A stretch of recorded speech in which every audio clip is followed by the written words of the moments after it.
अस्सलाम वालेकुम। मैं सैयद अहमद। मैं मुमरा में पिछले 50 सालों से रह रहा हूँ। जब थाना में नगर पालिका बनी नहीं थी, जब नगर पालिका का वजूद हुआ तो पहला जो इलेक्शन मुमरा में हुआ था, मैं उसका पहला वोटर था। मैंने उस वक्त से मुमरा में वोटिंग किया है। और ये मुमरा के लोगों को हैरत होगी कि पहली जब म्यूनसिपलिटी के जो पहले नगर सेवक गए थे, उनमें मुमरा से भी 2 बीजेपी के नगर सेवक जीत के गए थे। तो बीजेपी का वजूद मुमरा में पहले से है। और उस हिसाब से कि जिस तरह से लोग आज डर दिखा रहे हैं मुसलमानों को कि ये बीजेपी का है, वो बीजेपी का है, तो मैं मुमरा की जनता से कुछ बातें करने के लिए आया हूँ। वैसे बोलने का हक तो सबको है, आज़ादी बोलने की सबको है।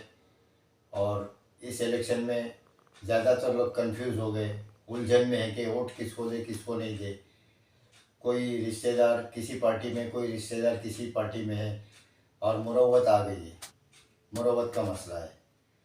तो ऐसे में कन्फ्यूजन दूर करना, या कन्फ्यूजन जो पैदा हुआ है तो उसको किस तरह से आप हल्के में आपके सर का दर्द हल्का कर लो, उसके लिए मैं अपनी तरफ से कुछ राय मशवरा देना चाहता हूँ।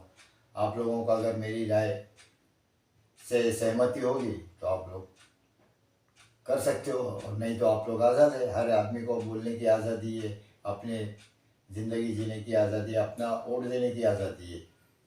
तो इस तरह से आप कर सकते हैं। लेकिन वोट देने से पहले मैं कुछ बातें आप लोगों के सामने रखूँगा, तो आप लोग ज़रा उस पर गौर करना और उसके बाद में किसी भी बात का फ़ैसला करना। क्या है, मशवरा जो होता है, जो चर्चा होती है, चर्चा में कोई निष्कर्ष निकलता है या मशवरे से कोई फ़ायदा होता है, तो किसी की राय सुन लेना और उस राय को, उसका तज्जिया करना, एनालिसिस करना, उसके बाद आपको लगेगा कि हाँ भाई ये लॉजिक सही है या गलत है। इससे पहले कि मैं आप लोगों को कुछ मशवरा दूं, मैं आप लोगों के सामने कुछ 2 वीडियो पेश करूंगा। मीरा भाईंदर शहर के नया नगर इलाके में, यानी वार्ड नंबर 9 और 22 में रहने वाले मेरे तमाम भाइयों और बहनों को एक ज़रूरी मैसेज बताना चाहती हूँ।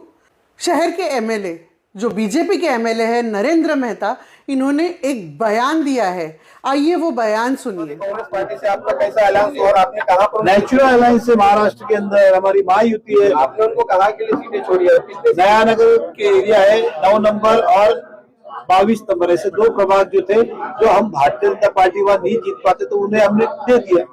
देखा आपने, कितने साफ तरीके से उन्होंने कहा कि एनसीपी को हमने नया नगर के वार्ड 9 और 22 की सीट दी क्योंकि वहां बीजेपी जीत नहीं सकती, तो एनसीपी वहां बीजेपी का काम करेगी। अल्लाह का शुक्र है, वक्त रहते ही इनका ये मंसूबा हमारे सामने आ गया, इनका पर्दाफाश हो गया। ये तो हमें सिर्फ एक मंसूबा बीजेपी का पता चला है, ऐसे और कई लोग हैं जो मैदान में उतरे हैं, जो 9 और 22 नंबर की जनता को बेवकूफ़ बनाने की मंशा रख के अलग अलग चुनाव के सिंबल लेके आएंगे, अलग अलग पार्टियों से आएंगे, लेकिन असल में ये बीजेपी की साजिश में शामिल है, आपको धोखा देने की साजिश में शामिल है। आप इन्हें याद रखिएगा और सबको समझदारी से सबक सिखाइएगा। और ये याद रखिए, जो चुनाव से पहले आपको धोखा देने के इरादे से आपके इलाके में आए हैं, वो चुनाव के बाद आपके हक में कैसे लड़ेंगे।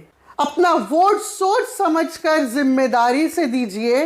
ये वोट आपका जाया नहीं जाना चाहिए। जो एक मुखौटा पहनकर बीजेपी के लोग एनसीपी के सिंबल से, यानी घड़ी से चुनाव लड़ने जा रहे हैं, उन्हें सबक सिखाना बहुत ज़रूरी है। सही इंसान को चुनिए, जागृत रहिए, सतर्क रहिए, सही जगह अपना वोट दीजिए। बहुत बहुत शुक्रिया।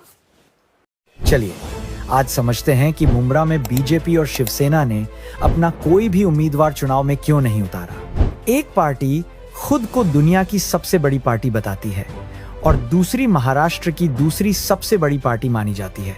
फिर भी मुमरा कौसा में दोनों ने अपने झंडे पर चुनाव लड़ने की हिम्मत क्यों नहीं दिखाई। इसकी सबसे बड़ी वजह साफ है, मुमरा में कोई भी इनके निशान पर वोट देने वाला नहीं है।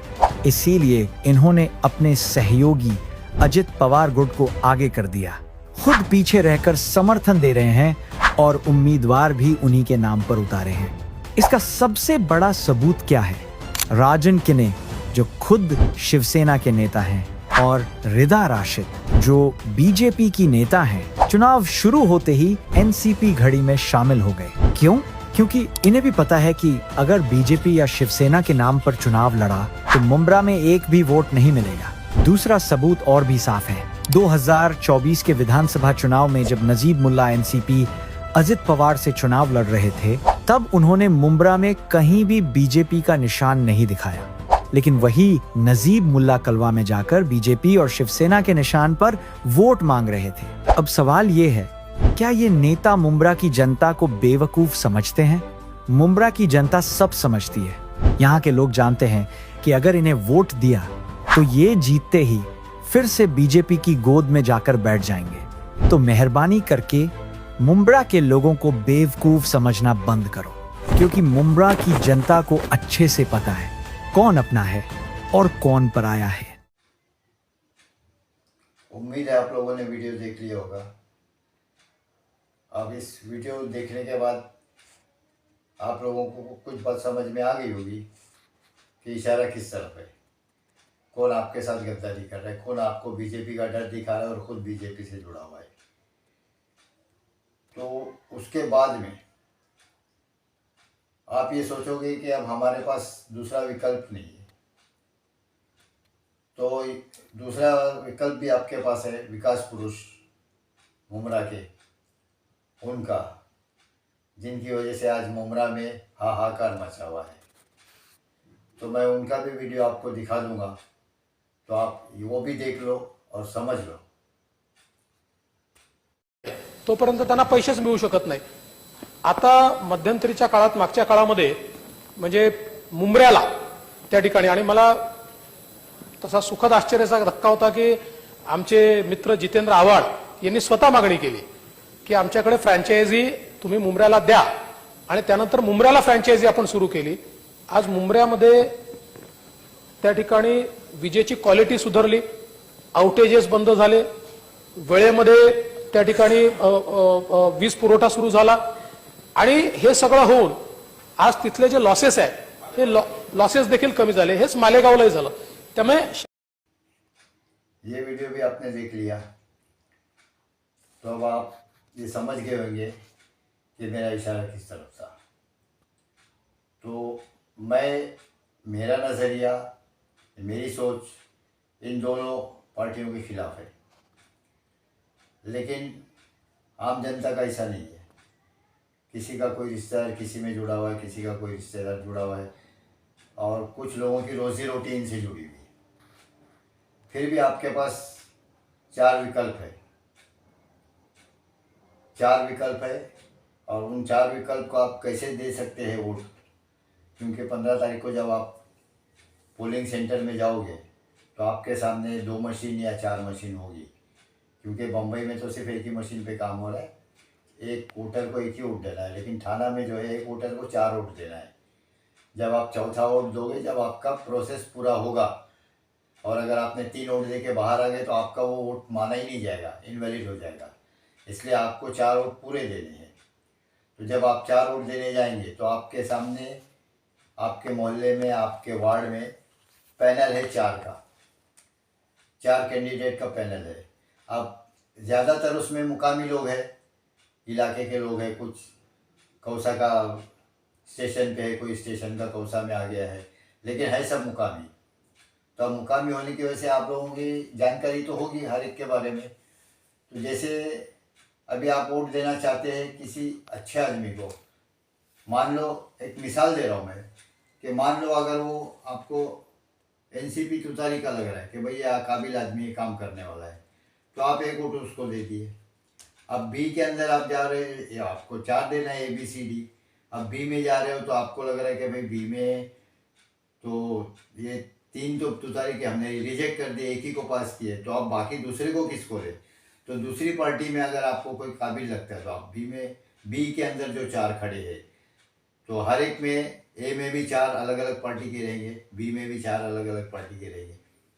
तो वैसे आपको बी में अगर कोई अच्छा लगता है, ये ज़रूरी नहीं कि आपने जिस पार्टी को वोट दिया एक नंबर पे चारों उसी को दे। अगर आप एक वोट देते हो तुतारी को, एक देते हो MIM को, एक देते हो अपक्ष को, और बाद में आपको डी में लगता है कि कोई भी काबिल उम्मीदवार नहीं, आप नोटा दबा सकते। आपको 4 बटन दबाना है अपनी चॉइस से। ज़रूरी नहीं कि चारों एक ही पार्टी के हो, 4 अलग अलग पार्टी के भी रह सकते हैं।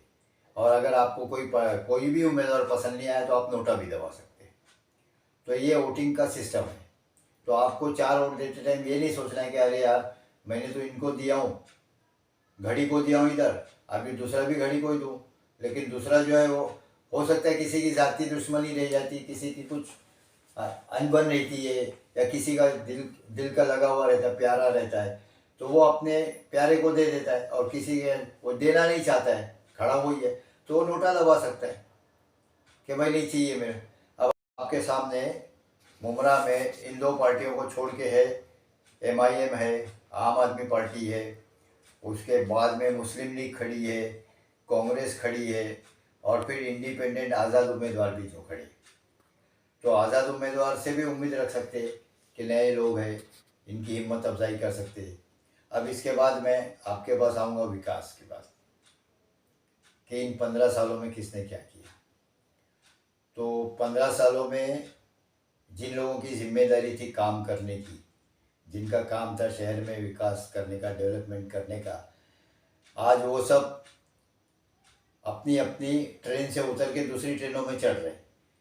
अब क्यों चढ़ रहे? तो बोले भाई वहाँ विकास करने नहीं मिला, हम यहाँ आके विकास करेंगे। तो विकास के नाम पे इधर से उधर दल बदल कर रहे। तो ये लोगों की जिम्मेदारी थी विकास करने की। इनकी अपनी पर्सनल जो वार्ड की निधि होती है, इस वार्ड की निधि से भी इन लोगों ने काम नहीं किया।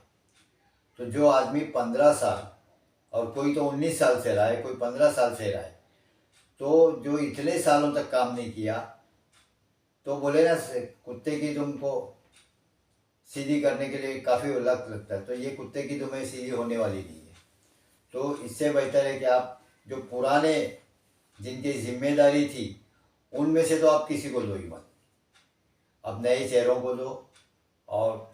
और भी ऐसे लोग हैं जो पुराने काम कर चुके, जिनका नाम था, वो भी खड़े हैं, तो आप उनको दे सकते। और इसके बाद फैसला आपके हाथ में है।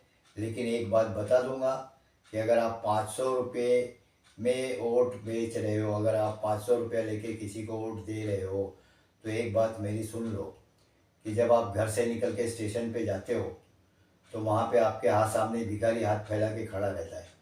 अगर आप उसको चवन्नी भी देते ना, तो फेंक देगा। 2 रुपया भी लेने के लिए 1 रुपया तो लेने को तैयार नहीं है। 2 रुपया और 5 रुपये से कम फ़कीर भी नहीं लेता है। और अगर आप 500 रुपया या 1000 रुपया लेते हो, अगर आप 500 रुपया लेते हो, तो आपका एक दिन का 22 पैसा पड़ता है। तो 22 पैसे की खैरात पे आप वोट दोगे, या 1000 रुपया लेके आठाने की खैरात पे वोट दोगे? तो ये पैसे से बिको मत, ईमान को मत बेचो। या नशा इस तरह से है कि विकास पुरुषों ने लोगों की रोज़ी छीन ली है, बच्चों का मुस्तकबिल छीन ली है। एक बच्ची मैं मिसाल दूँगा, अभी काफ़ी चर्चा में चल रही है, जो पढ़ लिख के IPS की तैयारी में थी। हमारे नेताजी ने उनको सियासत में लाने का लालच दिए, लेकिन ना सियासत करने दिए, ना IPS बनने दिए। उस बच्ची का मुस्तकबिल ख़राब कर दिए। तो आइंदा भी इसी तरह आपके बच्चों का मुस्तकबिल ये टीम करते रहेगी, ख़राब होता रहेगा। और नौबत ये आएगी कि अपने बच्चों का मुस्तकबिल बचाने आपको मुमरा शहर छोड़ के जाना पड़ेगा, तो या फिर ऐसे घुट घुट के अपने बच्चों को नशेड़ी और गंजेड़ी बनाना पड़ेगा। खुदा हाफिज़।